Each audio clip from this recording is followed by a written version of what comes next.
For someone who's interested in learning a little bit more Hobby Lobby, you can take a number of different avenues.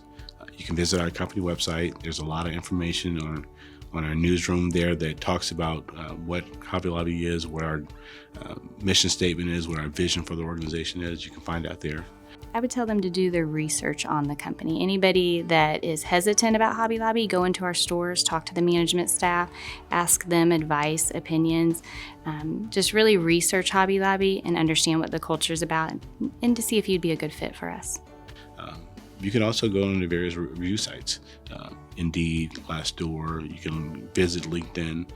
There's going to be a lot of information that you can find on any of those sites. But another avenue is just going into a store. It's easy to walk into a store and ask the store manager to ask them to give you 5 minutes to say, hey, tell me about this company. I'm thinking about joining.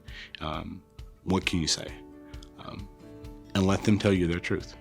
If you're looking to be a co-manager with Hobby Lobby, I would recommend go online to our website, hobbylobby.com, LinkedIn, Indeed.